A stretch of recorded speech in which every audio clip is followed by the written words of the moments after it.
అందరికీ నమస్తే. Welcome to our channel smart studio.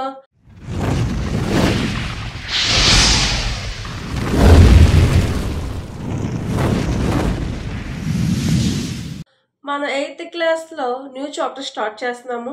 So chapter ఏంటంటే micro organisms friend and fro. Okay, మన సరౌండింగ్స్లో మనం డిఫరెంట్ టైప్ ఆఫ్ ఆర్గానిజమ్స్ అనేవి డైలీ చూస్తూ ఉంటాం. అవి ఏంటవి? Animals, next birds, humans, insects etcetera. Okay, so ఇలా ఈ ఆర్గానిజమ్స్ అన్నీ కూడా మన నార్మల్ కంటితో చూడగలుగుతాం, అవునా? సో మనం అంటే నార్మల్ కంటితో ఈ ఆర్గానిజమ్స్ అన్నీ కూడా మనం క్లియర్గా చూడగలుగుతాం. సో వీటితో పాటు మన సరౌండింగ్స్లో ఇంకా మన కంటికి కనిపించని స్మాల్ ఆర్గానిజమ్స్ అనేవి ఉంటాయి. ఓకే, సో వాటిని మనం ఏమంటున్నాం అంటే మైక్రో ఆర్గానిజమ్స్. ఏమంటున్నాం అట్లే? Micro organisms or microbes. ఏమంటాం అట్లే? మైక్రో ఆర్గానిజమ్స్ ఆర్ మైక్రోబ్స్ అంటాం. ఓకే, మనం వీటిని నార్మల్ కంటితో చూడలేమన్నమాట. వీటి కోసం ఒక స్పెషల్గా మైక్రోస్కోప్ అనేది ఉంటుంది. సో వాటి ద్వారా మాత్రమే మనం ఈ మైక్రో ఆర్గానిజమ్స్ని అబ్జర్వ్ చేయగలుగుతాం. ఓకే, ఫర్ ఎగ్జాంపుల్ రైనీ సీజన్లో ఒక బ్లడ్ స్లైస్ అనేది మనం బయట అట్మాస్ఫియర్లో వదిలేస్తే అది ఒక 4-5 డేస్కి లేదా 6-7 డేస్కి ఏమవుద్దంటే సో బ్లడ్ మీద అంతా కూడా వైట్ అండ్ డార్క్ ప్యాచెస్ అనేవి మనం అబ్జర్వ్ చేస్తాం. Okay, white and dark patches అనేవి మనం అబ్జర్వ్ చేస్తాం.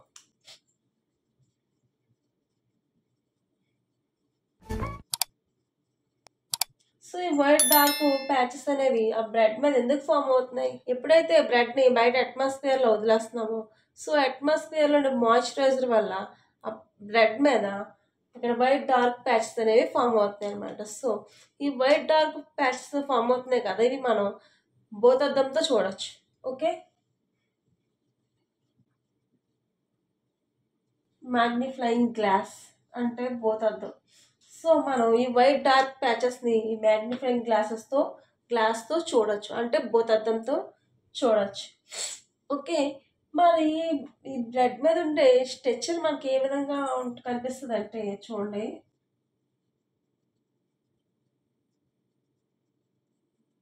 సో ఈ విధంగా ఉంటుంది స్ట్రక్చర్ అనేది, మనం మ్యాగ్నిఫైయింగ్ గ్లాస్తో ఈజీగా చూడొచ్చు. ఓకే, సో ఇవి ఏంటంటే స్పోర్ట్స్ అనమాట. ఇదంతా కూడా ఒక థ్రెడ్ లైక్ స్ట్రక్చర్స్లా ఉంటాయి. సో అవి ఏంటంటే రైజోఫస్ అనే ఒక ఫంగై అనమాట. ఏంటది? రైజోఫస్ అనే ఒక ఫంగై. సో ఈ బ్రెడ్ మీద ఈ రైజోఫస్ అనే ఒక ఫంగై ఫామ్ అవుతుంది అనమాట. సో దీని యొక్క రైజోఫస్ యొక్క స్ట్రక్చర్ చూస్తే ఈ విధంగా ఉంటుంది. ఇవన్నీ స్పోర్ట్స్ అనమాట. మనకి ఎలా ఉంటాయి? గుండు సూది తెలుసు కదా మనకి. సో గుండు సూది ఎలా ఉంటుంది? ఎలా ఉండి పైన ఒక బాటమ్ ఉంటుంది కదా. సో యాస్టీస్ సేమ్ అదే విధంగా మనకి ఈ రైజోఫస్ అనేది కూడా ఉంటుంది అనమాట. ఓకే, సో ఇవన్నీ స్పోర్ట్స్ అనమాట. ఈ స్పోర్ట్స్ ఏమవుతాయి అంటే అట్మాస్ఫియర్లో ఎయిర్ ద్వారా స్ప్రెడ్ అవుతాయి అట్మాస్ఫియర్లోకి. సో అట్మాస్ఫియర్లోకి ఎయిర్ ద్వారా స్ప్రెడ్ అయ్యి వాటికి ఎక్కడైతే అనుకూలంగా ఉంటుందో మళ్ళీ అవి అక్కడ రైజోఫాస్ని ఫామ్ చేసుకుంటాయి అనమాట. ఓకే, సో ఈ విధంగా బ్లడ్ స్లైస్లో మనకి రైజోఫాస్ అనేది ఫామ్ అవుతుంది. ఓకే, సో దీనికోసం మనం వర్షాకాలంలోనే రైనీ సీజన్లోనే ఫామ్ అవుతుందని లేదు. సో ఫర్ ఎగ్జాంపుల్ సపోజ్ మనం ఒక బ్రెడ్ తీసుకొని ఆ బ్రెడ్ని తడిపేసి ఒక బౌల్లో పెట్టామనుకో ఒక 6-7 డేస్ కూడా అక్కడ మన రైజోఫాస్ అనేది ఫామ్ చేయొచ్చు. ఓకే, మనం మైక్రోస్కోప్లో చూస్తే ఈ స్ట్రెచెస్ అనేవి ఇంకా క్లియర్గా కనిపిస్తాయి. సో నార్మల్గా మనం మైక్రోస్కోప్ వాడలేము అనుకున్నప్పుడు ఈ మ్యాగ్నిఫైయింగ్ గ్లాస్తో చూసినా కూడా కనిపిస్తాయి, కానీ మైక్రోస్కోప్లో చూస్తే ఇంకా ఎక్కువ క్లారిటీగా కనిపిస్తాయి. ఓకే, సో మళ్ళీ మైక్రో ఆర్గానిజమ్స్ని 4 గ్రూప్స్గా డివైడ్ చేశారు. అవేంటంటే bacteria, next fungi, protozoa and algae. Okay, ఈ మైక్రో ఆర్గానిజమ్స్ని మెయిన్లీ 4 గ్రూప్స్గా డివైడ్ చేశారు. అవేంటి? Bacteria, fungi, protozoa, algae. Okay, so ఇప్పుడు మనం బ్యాటరీ గురించి డిస్కస్ చేద్దాం. ఓకే, నెక్స్ట్ వన్ చూడండి బ్యాటరీ. సో ఈ బ్యాటరీ అనేవి single cell organisms. Okay, next ఇవి ఫ్రీ లివింగ్ ఆర్గానిజమ్స్. సో ఈ అట్మాస్ఫియర్లో చాలా ఫ్రీగా పెరుగుతూ ఉంటాయి అన్నమాట. కొన్ని ప్లేసెస్లో మాత్రమే పరిమితమై ఉండవు. సో అన్ని ప్లేసెస్లో కూడా, అన్ని అట్మాస్ఫియర్లో కూడా ఇవి ఈజీగా గ్రోత్ అవుతాయి అన్నమాట. ఓకే, సో అందువల్ల ఇవి free living organisms.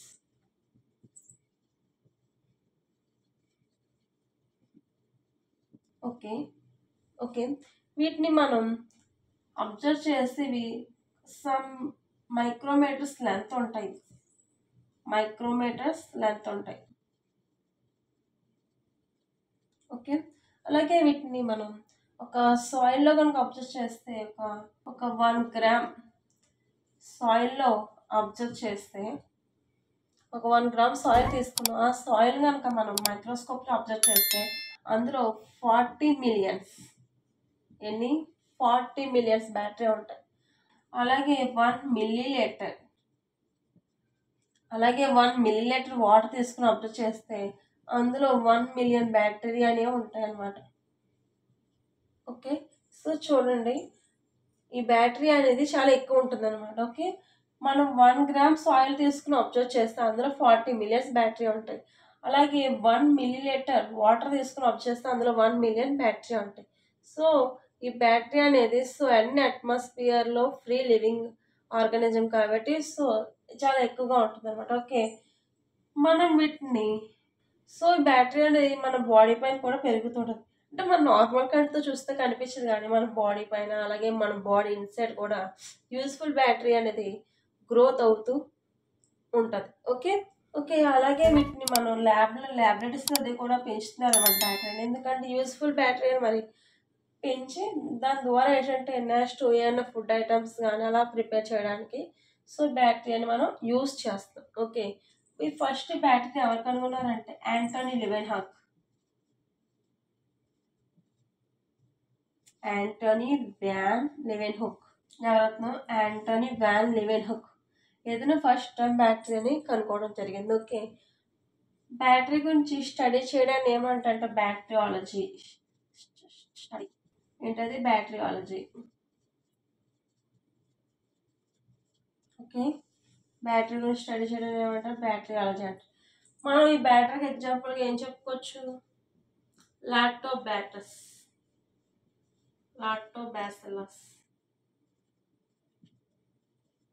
Okay, Lactobacillus. ఈ లాక్టోబాసిల్లస్ మనకి ఎందుకు యూజ్ అవుతుంది? పాలని పెరుగుగా మారుస్తుంది. ఓకే, మిల్క్ని కర్డ్గా కన్వర్ట్ చేయడానికి లాక్టోబాసిల్లస్ అనే బ్యాటరీగా యూజ్ అవుతుంది. ఓకే, సో ఇది బ్యాటరీ గురించి. ఓకే, నెక్స్ట్ ఫంగై గురించి తెలుసుకుందాం. ఓకే, నెక్స్ట్ వన్ చూడండి ఫంగై. ఈ ఫంగై అనేది కూడా ఒక రకమైన మైక్రో ఆర్గానిజమ్స్. ఓకే, ఈ ఫంగై అనేది కూడా 1 టైప్ ఆఫ్ మైక్రో ఆర్గానిజమ్స్. ఇవి ఎక్కువ ఎక్కడ ఉంటాయంటే సాయిల్లో ఉంటాయి. ఎక్కడ ఉంటాయి? ఎక్కువగా సాయిల్లో ఉంటాయి. సో ఈ ఫంగైలో 70,000 టైప్స్ ఉన్నాయన్నమాట. 70,000 టైప్స్ ఉన్నాయి అని వీటిని అబ్జర్వ్ చేశారు. ఓకే, అంటే ఈ ఫంగీలు అనేవి చూడండి 1 or 2 కాదు, ఏకంగా 70,000 ఉన్నాయన్నమాట. సో అన్ని రకాలైన ఫంగీలు ఉన్నాయి. ఓకే, మరి ఈ ఫంగీని ఫస్ట్ ఎవరు కనుగొనంటే హెన్రిచ్ ఆంటన్ డెబెర్రీ.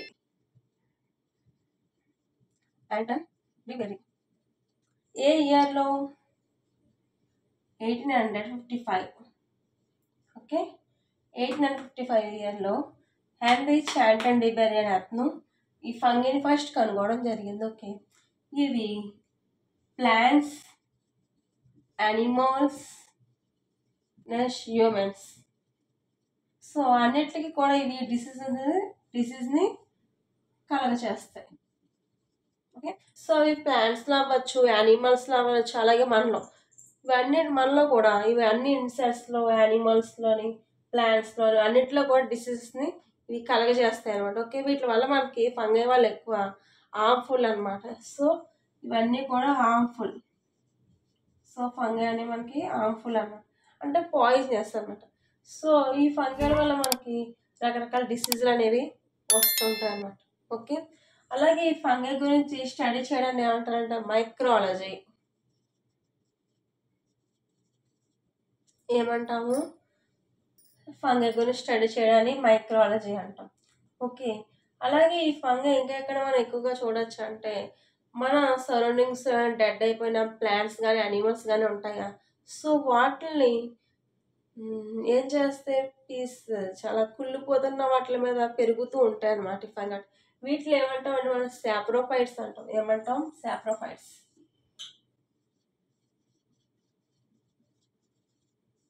సో అంటే ఇలా కుళ్ళిపోతున్న వాటి మీద పెరిగే ఫంగల్ ఏమంటాం? సాప్రోఫైట్స్ అంటాం. ఓకే, వీటికి ఎగ్జాంపుల్గా మనం ఏం చెప్పుకోవచ్చు ఫంగల్కి? మష్రూమ్స్, ఓకే, అలాగే బ్రెడ్ మౌల్డ్ మీద ఉండే రైజోఫస్. ఓకే, ఇవి ఎగ్జాంపుల్స్గా చెప్పుకోవచ్చు. ఓకే, మష్రూమ్స్ అంటే మనం చాలా వరకు మష్రూమ్స్ అనేది తింటాం. సో అన్ని మష్రూమ్స్ కాదు, కొన్ని మష్రూమ్స్ అనేవి చాలా పాయిజనస్ అనమాట. ఓకే, అవి తప్పించి మిగతా మష్రూమ్స్ అన్నీ కూడా మనం తినడానికి యూస్ఫుల్ అవుతాయి. ఓకే, ఇది ఫంగీ గురించి. నెక్స్ట్ ప్రోటోజోవా గురించి తెలుసుకుందాం. ఓకే, నెక్స్ట్ వన్ చూడండి, ప్రోటోజోవా. ఈ ప్రోటోజోవా కూడా ఒక రకమైన మైక్రో ఆర్గానిజమ్స్. ఈ ప్రోటోజోవాలో మనం ఎక్కువ ఏం చూస్తామంటే సింగిల్ సెల్ ఆర్గానిజమ్స్ అనేవి చూస్తాం. ఇవన్నీ కూడా ఎక్కువ ఏంటి? Single cell micro organisms. Okay, next ఇవి మనం సరౌండింగ్స్లో అంటే లేక్స్లో ఇలా సమ్ ప్లేసెస్లో మాత్రమే వీటిని మనం అబ్జర్వ్ చేయగలుగుతాం అన్నమాట. ఓకే, మనకి ఇక్కడ ప్రోటోజోవా అంటే గ్రీక్ భాషలో ప్రోటో అంటే in Greek language proto means first. Okay, next జోవా.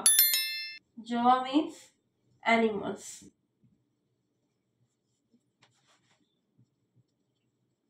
Okay, Greek లాంగ్వేజ్లో ప్రోటో అంటే ఫస్ట్, జోవా అంటే యానిమల్స్. సో ఈ ప్రోటోజోవా అంటే ఫస్ట్ యానిమల్స్. సో మనం ఇక్కడ నుంచి చూసుకుంటే ఇక్కడ నుంచే సింగిల్ సెల్ ఆర్గానిజమ్స్ అనేవి ఆర్గానిజమ్స్ అనేవి స్టార్ట్ అవుతాయి అన్నమాట. ఓకే, సో మనకి ప్రోటోజోవా గురించి స్టడీ చేయడం ఏంటంటే ప్రోటోలజీ,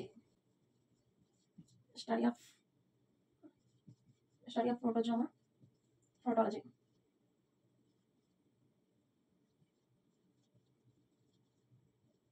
ఓకే, మరి ప్రోటోజోవాలో ఉన్న ఆర్గానిజమ్స్ని ఫస్ట్ ఎవరు కనుగొన్నారంటే యాంటోనీ వాన్ లెవెన్హాక్.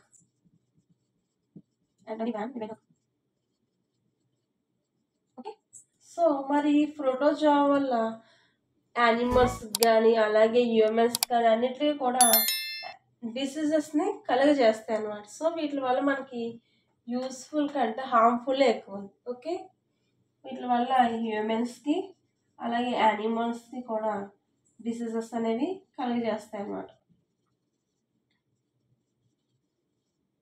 ఓకే, నెక్స్ట్ ఈ ప్రోటోజోవా ఎగ్జాంపుల్గా మనం ఏం చెప్పుకుంటాం అంటే అమీబా.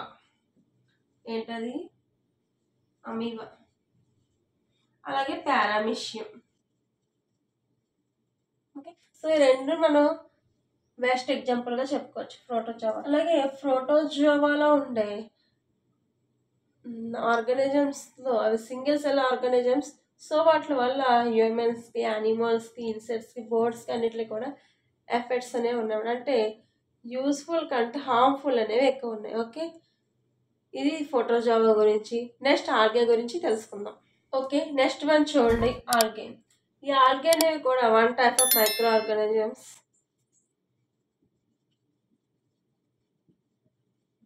ఈ ఆల్గే అనేది single cell or multi cellular. Okay, ఇవి సింగిల్ సెల్ అని అయి ఉండొచ్చు లేదా మల్టీ సెల్లర్ అని అయి ఉండొచ్చు. ఓకే, నెక్స్ట్ ఇవి ఫోటోసింథసిస్ని కలిగి ఉంటాయి. అంటే వీటిలో మనకి ఫోటోసింథసిస్ ప్రాసెస్ అనేది జరుగుతూ ఉంటుంది అన్నమాట. సో అందువల్ల ఇవి ఆటోట్రోపర్స్. ఏంటివి? ఆటోట్రోపర్స్. సో ఈ ఆటోట్రోపర్స్ వల్ల వీటిని ఏం చేస్తారంటే ఈ ఆల్గేని యానిమల్స్కి ఫుడ్గా యూజ్ చేస్తారంటే కౌస్, బఫెలోస్ వీటికి ఫుడ్గా యూజ్ చేస్తారు. అలాగే గోట్స్, షిప్స్ వీటికి కూడా. ఓకే. నెక్స్ట్ ఇందులో కూడా చాలా టైప్స్ ఆఫ్ ఆల్గేస్ అనేవి ఉన్నాయి. ఓకే. మనం వీటిని తెలుగులో శైవలాలు అంటారు.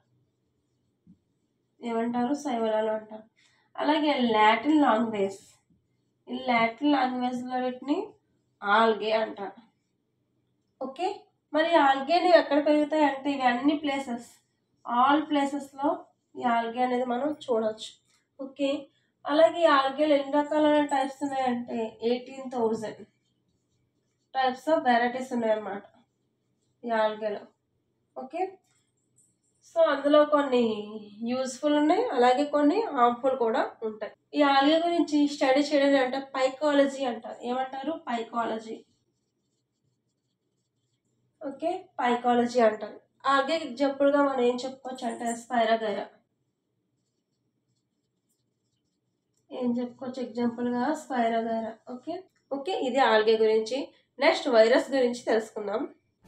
ఓకే. నెక్స్ట్ వన్ చూడండి, వైరస్. ఈ వైరస్ అనే ఎప్పటి వరకు మనం చెప్పుకున్న బ్యాక్టీరియా, ఫంగై, ప్రోటోజోవా, ఆల్గే వీటన్నిటికంటే కూడా ఈ వైరస్ అనేది చాలా డిఫరెంట్గా ఉంటుంది అనమాట. ఓకే. అలాగే ఈ వైరస్ అనేది ఒక రకమైన ఆర్ఎన్ఏ కానీ డిఎన్ఏ కానీ కలిగి ఉంటుంది. ఇట్ కంటైన్స్ ఒక specialised DNA or RNA. Okay. మనం ఇప్పటివరకు చూసుకున్న అన్ని ఆర్గానిజమ్స్ ఏవైతే ఉన్నాయో, అంటే అన్ని మైక్రో ఆర్గానిజమ్స్ ఏవైతే ఉన్నాయో, సో వాటన్నిటికంటే కూడా ఈ వైరస్ అనేది చాలా డిఫరెంట్గా ఉంటుంది. ఇవి వీటికి ఒక స్పెషల్గా ఒక డిఎన్ఏ కానీ ఆర్ఎన్ఏ కానీ కలిగి ఉంటాయి అన్నమాట ఈ వైరస్లు అనేవి. ఓకే. సో ఈ వైరస్లు అనేవి మనం నార్మల్గా చూస్తే అన్ని ప్లేసెస్లో అనేది పెరగవు. ఇవి ఒక ఆర్గానిజమ్స్ ఎంచుకొని సో వాటి మీద ఇవి పెరుగుతూ ఉంటాయి అన్నమాట. దాన్ని ఏమంటారంటే హోస్ట్ ఆర్గానిజం అంటాం, హోస్ట్ అంటాం. ఓకేనా? సో ఇది వైరస్ అనేది ఒక రకమైన హోస్ట్ని ఎంచుకుంటుంది. అవి యానిమల్స్ అవ్వచ్చు, హ్యూమన్స్ అవ్వచ్చు, నెక్స్ట్ ప్లాంట్స్ కూడా అయ్యి ఉండొచ్చు. ఓకే. సో ఇలా ఈ వైరస్ అనేది వన్ టైప్ ఆఫ్ ఆర్గానిజం ఎంచుకొని సో దాని యొక్క సెల్లో సపోజ్ ఇప్పుడు యానిమల్ ఉందనుకోండి, యానిమల్స్లో మనకి సెల్స్ ఉంటాయి కదా, సో ఆ సెల్స్లో ఈ వైరస్ అనేది అక్కడ స్ప్రెడ్ అయ్యి రిప్రొడక్షన్ చేస్తుంది అనమాట. సో ఈ రిప్రొడక్షన్ ద్వారా వాటి యొక్క వైరస్ అనేది ఎక్కువ స్ప్రెడ్ చేసుకుంటూ ఉంటాయి అన్నమాట. స్ప్రెడ్ చేసుకొని అక్కడ యానిమల్స్ని వాటి యొక్క మొత్తం బాడీలో చాలా రకాల డిసీజెస్ని కలగ చేస్తూ ఉంటాయి. ఓకే. అలాగే లాటిన్ లాంగ్వేజ్లో వైరస్కి మీనింగ్ ఏంటంటే పాయిజన్ లేదా వేనం. ఓకే. సో ఈ వైరస్ అనేవి వేరే యొక్క ఆర్గానిజమ్స్ మీద ఉంటూ వాటి నుంచి వీటి యొక్క వైరస్ అనేది స్ప్రెడ్ చేసుకుంటూ సో ఆ జీవి యొక్క మొత్తం స్ట్రక్చర్ని అంటే ఆ ఆర్గానిజం యొక్క అంటే యానిమల్స్ కావచ్చు, హ్యూమన్స్ కానీ, ప్లాంట్స్ కానీ అవ్వచ్చు, సో వాటి యొక్క స్ట్రక్చర్ని స్పాయిల్ చేస్తూ ఇవి గ్రోత్ అవుతూ ఉంటాయి. ఫస్ట్ ఈ వైరస్ని ఎవరు కనుగొన్నారంటే డిమాత్రి ఇవనోవ్స్కీ. ఎవరత్నో? డిమాత్రి ఇవనోవ్స్కీ. ఓకే. ఇతనితో పాటు ఇంకోళ్ళు ఎవరంటే మార్టినస్ బెజరస్. మార్టినస్ బెజరెనెక్. ఓకే. మార్టినస్ బ్రిజెనెక్ అనే అతను, డిమాత్రి ఇవనోవ్స్కీ అనే అతను. సో వీళ్ళిద్దరూ కూడా ఫస్ట్ వైరస్ని కనుగొన్నారు. సో వీళ్ళు చాలా రకాల ఎక్స్పెరిమెంట్స్ అనేవి చేసి నెక్స్ట్ ప్లాంట్లో వచ్చే ఒక వైరస్ ద్వారా వీటిని ఈ వైరస్ని కనుగొనడం జరిగింది. ఓకే. సో వైరస్ గురించి స్టడీ చేయడం ఏమంటారంటే వైరాలజీ అంటారు. ఏమంటారు? వైరాలజీ. ఏమంటారు? వైరస్ గురించి స్టడీ చేయడాన్ని వైరాలజీ అంటారు. ఓకే. ఈ వైరస్లు అనేవి మనకి ఎక్కువగా ఏ డిసీజ్ కలిగి చేస్తాయి? Example HIV AIDS. ఇంకా సో ఇలా ఇంకా చాలా వైరస్ల వల్ల వచ్చే డిసీజెస్ ఉన్నాయి కదా, అంటే కోల్డ్ మనకి కామన్గా వచ్చే కోల్డ్, అలాగే క్రాఫ్, ఇవన్నీ కూడా ఈ వైరస్ల వల్లే వస్తాయి. అలాగే సీరియస్ డిసీజ్ అనమాట. సో కొన్ని వస్తే కట్ చాలా సీరియస్ అవుతుంది కదా. సో వాటిలో మనకి పోలియో, అలాగే చికెన్ ఫ్రాక్స్. సో ఇవి రెండు కూడా చాలా సీరియస్ డిసీజ్ అనమాట. సో ఎయిడ్స్ అనేది ఇంకా వస్తే దానికి మందు కూడా లేదు, మనకు ఆ విషయం తెలుసు కదా. సో ఈ వైరస్ వల్ల వచ్చి డిసీజెస్ ఇవన్నమాట. ఓకే ఓకే నెక్స్ట్ వన్ చూడండి. ఇప్పటి వరకు కూడా మనం ఫంగై, బ్యాక్టీరియా, ప్రోటోజోవా వీటన్నిటి గురించి నేర్చుకున్నాం కదా. సో ఈ మైక్రో ఆర్గానిజమ్స్ అన్నీ కూడా సింగిల్ సెల్ అయి ఉండొచ్చు, అలాగే మల్టీ సెల్యులర్ ఆర్గానిజమ్స్ అయి ఉండొచ్చు, మైక్రో ఆర్గానిజమ్స్ అయి ఉండొచ్చు. ఓకే, సో ఈ మైక్రో ఆర్గానిజమ్స్ అనేవి ఏవైతే ఉన్నాయో సో అన్ని ప్లేసెస్లో కూడా అవి పెరుగుతూ ఉంటాయి అన్నమాట. ఓకే, ఇప్పుడు వైరస్ లాస్ట్ ఏంటంటే ఒక యానిమల్ కానీ హ్యూమన్స్ కానీ ప్లాంట్స్ కానీ డిసైడ్ చేసుకొని వాటిని హోస్ట్గా ఎంచుకొని సో వాటి యొక్క బాడీలో ఉన్న సెల్స్లో ఆ వైరస్ అనేది స్ప్రెడ్ అయ్యి గ్రోత్ అవుతూ ఉంటుంది కదా.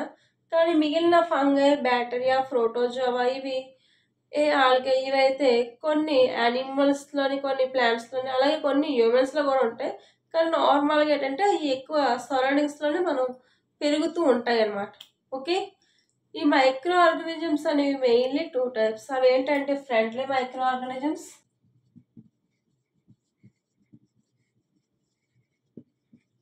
Next one harmful micro organisms.